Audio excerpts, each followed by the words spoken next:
Hey Sim Racers, Larry at TJR Sim here. Figured I'd do an update on the Motion Sim Rig, the Next Level Racing V3.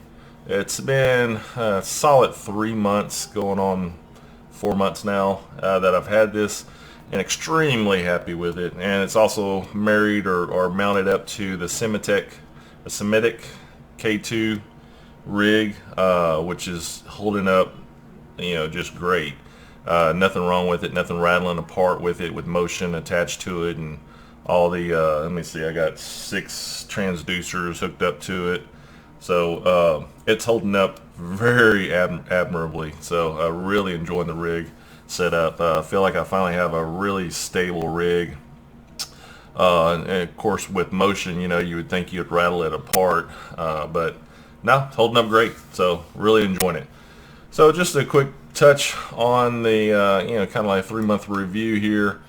Really happy with it. I don't think you could go wrong with this particular setup that I have. And in the 3 months there has been several updates. Well, it's been 3 in 2018 so far, which is pretty good. They're continually updating it. Stuff with VR, adding different bikes like F1 2017's on there now. Workarounds for Dirt Rally. So like Dirt Rally and Race Room, when you finish a race, the motion still stays in effect, which can kind of be hard to grab your mouse and click through it or something, But so it looks like they got a fix now for that one, and for Dirt Rally at least. I didn't see it for Race Room, but yeah. So that's good. And you know what? Another one that's actually really good is this VR Headway. That switches from blacklist application models to whitelist model. Motion compensation is now only enabled for well-known and verified games. So that's good. But what I've noticed with that particular update is when you go to VR integration here, if you have it on, I don't have it on right in this particular, well, actually, let me turn it on real quick. VR integration, allow it, turn it on. When you come over here to the VR integration, the smoothness used to just be at default's 20, but it used to be max was 30, but now it goes up to 50. So the problem I have with motion in VR is that your headset your headset HMD shakes around a lot, especially if you have some quick action going on. Like I do, as far as the offset and the peak and drop of the hits and stuff, like on curbs and stuff like that. But your motion moves around so much that it tends to, you'll see the message pop up saying that the VR is disabled, and then our motion part of this is disabled and enabled. That's the only thing I don't like about this motion rig, is it comes across real big across your screen.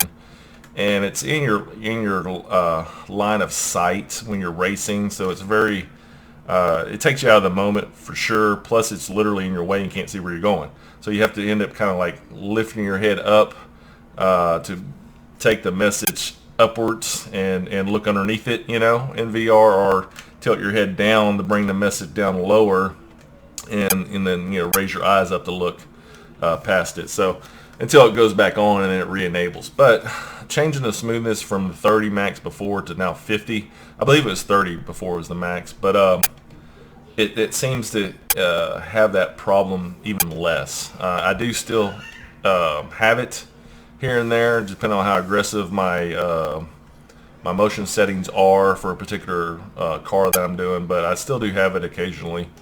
But it's not all the time. It's not near as frequent as it used to be. So that is a very welcomed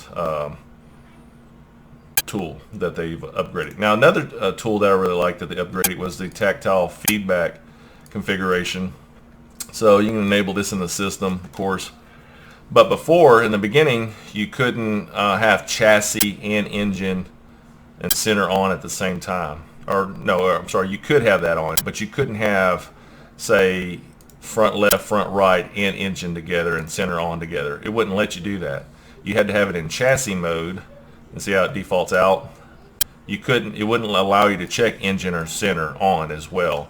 going to the transducers you have set up for chassis mode. So they fixed that, which is great. They still haven't added the effect to where you can add more transducers. I would love to see that, where I can say I want output 1, or I want chassis of 4 of them, and then I want just my engine to be on a different sound card. So you need multiple sound cards assigned to it is what you do. This one right now is to my SymBibe chassis, which is running, let me see, 4 transducers in chassis mode. But like I have it set up in my SymBibe, of course I just named it that because it's easy to recognize for myself. But it's running 4, which is, you know, FL, FR, RL, and RR right now. I would like to be able to run those off of that sound card, and then run the engine off of another sound card, and then center maybe off another sound card. You know, multiple sound cards, like I do with SymBibe. That hasn't came in effect yet, but they are of course working on it. So that's great news as well. They seem to be making updates all the time, which is great. So along with that, I want to kind of jump in the game, and because I kind of gave you the you know, breakdown of what's been going on here the last 3 months as far as updates go, and VR updates, which is all very welcomed updates as well. Hopefully they'll be adding, I'm hoping, the new Assetto Corsa that'll be coming out. You know what? I forgot the name of the new Assetto Corsa. Competition. Hopefully they'll be adding that. I haven't seen it yet. Of course, it hasn't been released yet, so I don't really expect to see it. Oh, here's a cool little shortcut. So you type in for search, and if you just want to do, say, Project Cars 2, and it's very exact. So if you do Project space CAR, that's what it's going to give you. So if you type in just projects, and give you everything with the first name project in it.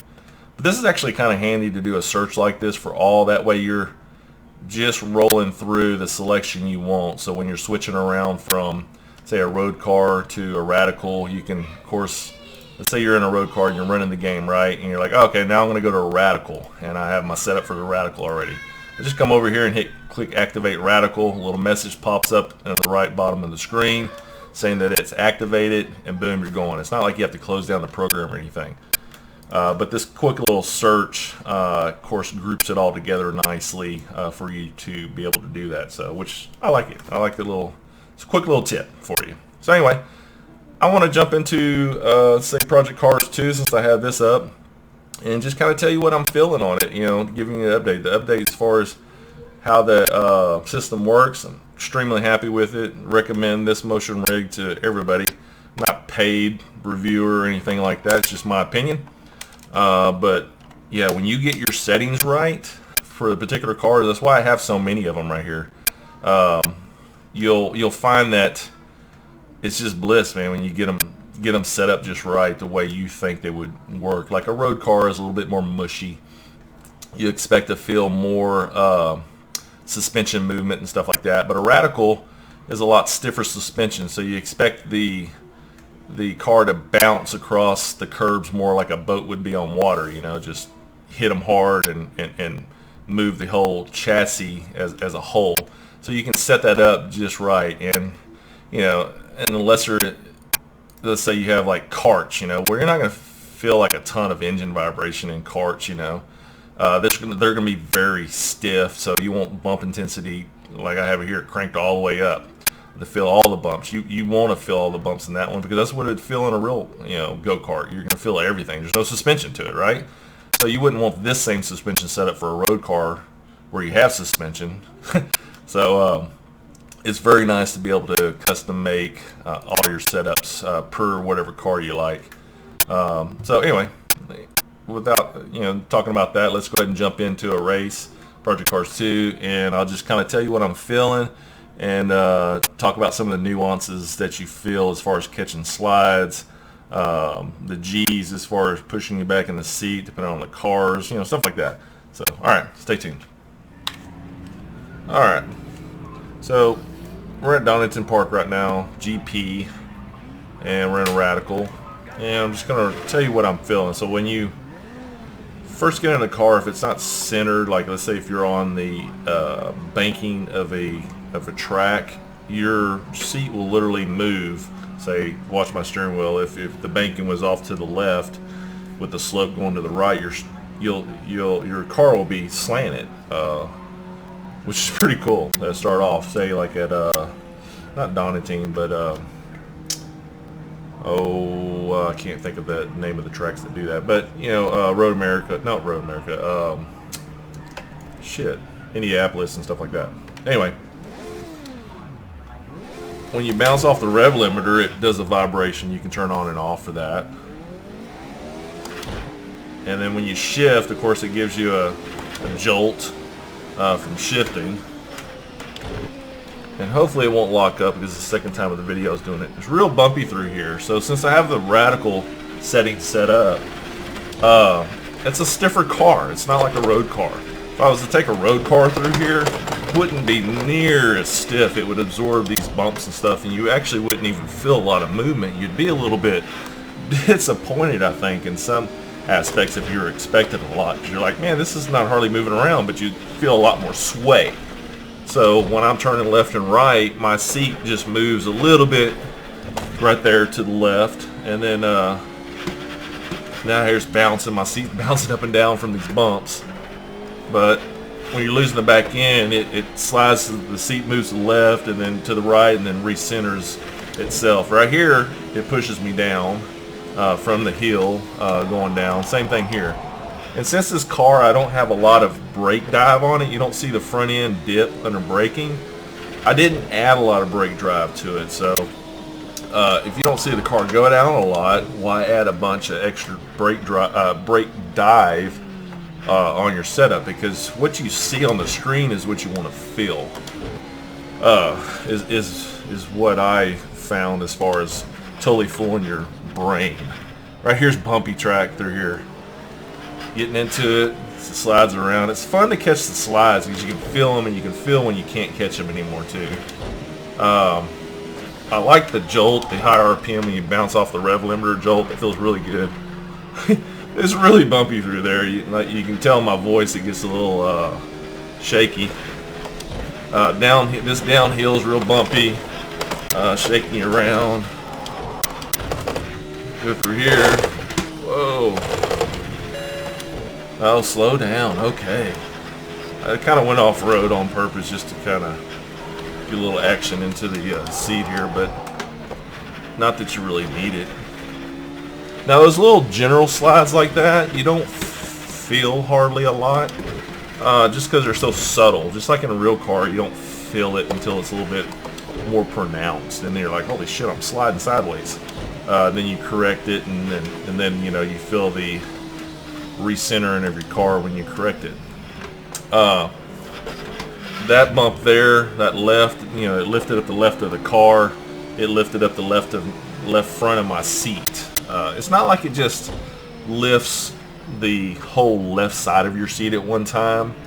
It like lifts it up from the left corner of the seat, however you're hitting the bumps, which is pretty, or the rises of the tracks. It's pretty cool.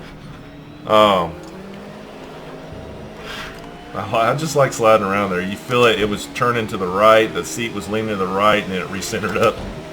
Pretty cool. Now, when you get hit from behind, it's not like you have to have impacts on like transducers and tell where you got bumped from another car.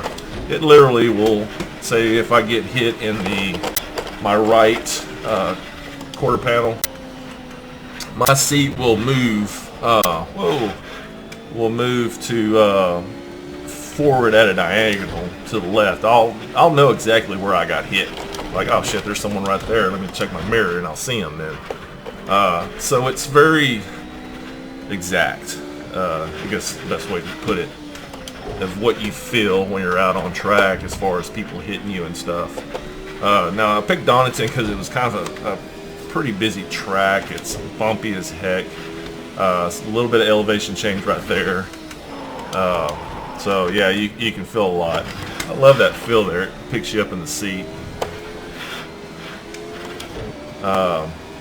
You might want to turn the high RPM vibration off when you bounce off the rev limiter. I've only found every once in a while it doesn't interfere with anything, but sometimes it adds a little bit more immersion. Oh, it always adds more immersion, but sometimes it kicks in at the exact same time you're spinning your rear tires and you want to feel your transducers spinning up. And so instead the motion would kind of override it. Not that the transducers don't work, it's just that, you know, you're going to feel the most impactful setting first. You're going to feel the motion moving you around over, say, vibration. So let's wait for some cars and see when they come by here.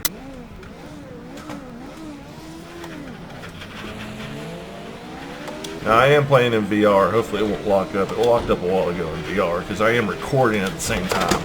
And what you see is a lot more bumpy than what I see. I've noticed in the video. I went back and looked at it a little bit on the one that messed up, and my head's bouncing around everywhere. So be warned for motion sickness watching this video. But yeah, it looks bumpier than it really does in real life. Even though this track is pretty freaking bumpy. So, alright, what else do I feel? So if I have the transducers on, you're going to feel the RPMs climb with you all the time. You're going to feel the curbings. Depending on what you have, you can actually have just the traction loss on, and you can still feel the curbings as if you're what you're feeling through your tires, which I kind of like, just like that. I was experimenting with it lately. Or you can just turn on the suspension settings and have it pick up, or you can have them all on. But eventually, transducers only handle so many things. That's why I think it's important for them to update the use of using multiple transducers through their setup, so I don't have to run SimVibe as well for like shifts and stuff. Where's he at? There he is. Only in VR can you look through your little your subframe here, your roll bar here, to see where the car is. Oh, here he comes. Oh, shit. This is just a practice session, but still, you get the gist of it. Hopefully this will explain a little bit more of what I feel. You just feel everything. You don't really necessarily need the transducers, but they do add another level of immersion. I was thinking in the beginning you actually were going to get rid of transducers totally. Why would you need them with motion? And actually you do still need them because they handle the little bitty subtle cues like your engine vibration, your little bumps in the curbs that your motion may not pick up, or you may not know how to set up yet. I pick up all these little small indentations in road surface really well with motion that you would never feel with transducers. But some of the fast action curbs and stuff you feel a lot better with transducers. Some of your bigger impacts that you want to feel that you would have, say, running just SimVibe and stuff, you know, you don't feel them the same like you do in motion. Motion, you actually you feel the impact. You feel like it's like, you know, when you're coming up to a curb, and you don't want to hit it when you're in motion, because it's like, oh shit, it's gonna throw me out of the seat here when I hit this curb. Or when you're just using transducer, like this one right here, if I would have went off in that little hole there, it would have chunked me around a lot more, and I wouldn't like it as much as in motion, even though it feels cool at first. But you really feel how much it upsets the car, and you totally understand why you shouldn't hit it, especially this curve right here. If I was to go off right there, in there, that's a pretty upsetting indentation in the track that upsets the chassis a lot, and you totally feel how you can't regain traction very quickly, and you're losing time because of it. And that's fun right there to slide it. But anyway, yeah, transducers don't do it all, but they are still necessary. Mainly, really, you could get away with, oh, and that little curve right there, sorry I'm bouncing around here, but I felt the whole right side of my car come up in the air, just slightly. You know, it's not like the wheels left the ground, but you feel it. Anyway, transducers, you can almost get away with just, you could get away with just using them for engine RPM and filling a shift. And that's really all you need them for, to add that extra level of immersion. So you could get away with just one big transducer that can kind of handle everything instead of these little mini ones that I have. That probably wouldn't overheat, having it being a bigger transducer, something like theater systems use and stuff. These little ones just tend to overheat after a while. That's why you have to have a lot of them and separate the task out so they're only being affected at certain times. So, but yeah, you can get away with just engine RPM and shifts. The curbing, missing the curbings in it, it's not that big of a deal, but it is a really nice adder to feel the traction loss in the transducers that you don't feel in, say, Project Cars 2. Now, you do feel it in other games like Race Room. Race Room, you actually get a really up and down pogo stick judder, like wheel hop, that you feel, and hopefully they'll be adding that to the rest of the Sims and stuff as well. I want to say I can't remember if they added it to the iRacing one yet. It's definitely there for Assetto Corsa and Race Room, and with that, that's your traction loss right there. You feel the wheel hop and stuff. Now, you don't feel the tire skidding sideways in that particular scenario, because it's not wheel hopping, right? It's just sliding sideways. So then you would need the transducers for that. But honestly, I think with your eye line of sight, seeing your front end pointed one way and your back end in motion leaning in the opposite way, you have enough information that you could do without that part as far as the transducer is concerned. I'm going a little bit slower here because this is a bumpy track in a radical, but so I can kind of talk as well. But anyway, I think that might cover everything as far as what I feel out here in motion and stuff. It's just freaking awesome, man, when you got VR going on and then the motion as well, and of course the layer of transducers that you do use right there. Man, could catch that slide just in time and then ease back into throttle. It was real easy to catch. You know you're losing time, there's nothing you can do about that, but catching it and not spinning out is what's important. And that's what you're able to do with motion.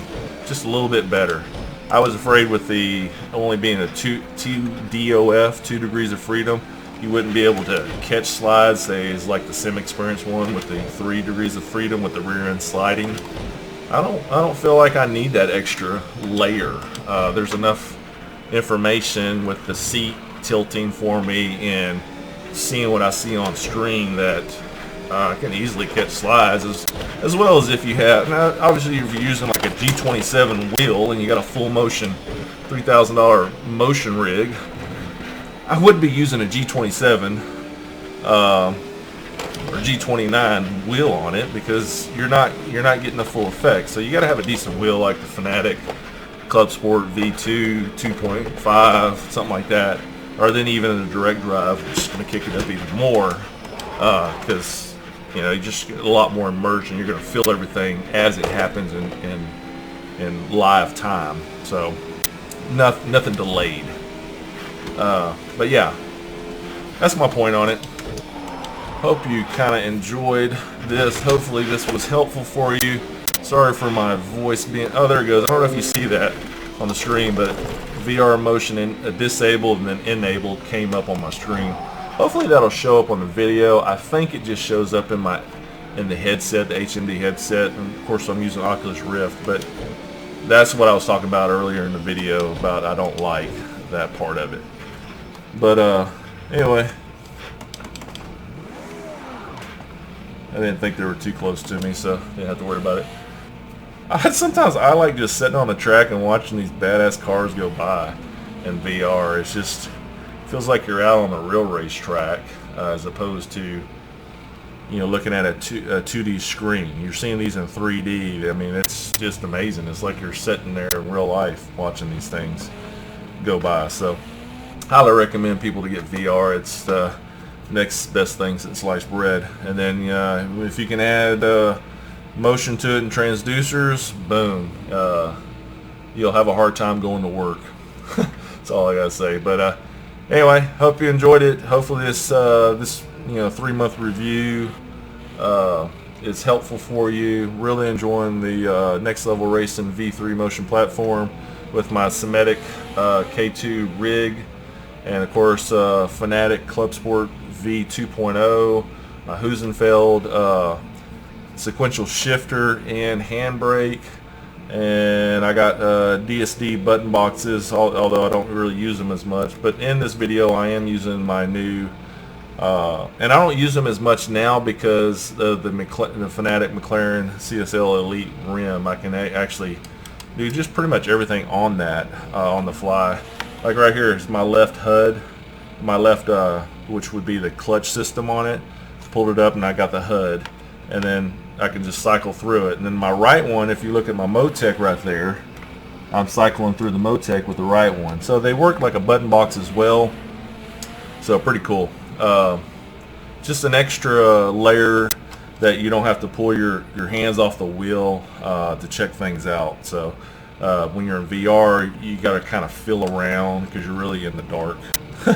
But with this particular rim, CSL Elite McLaren GT3 rim version, actually it's very easy. Everything's ergonomically spaced out just right to where you can feel around.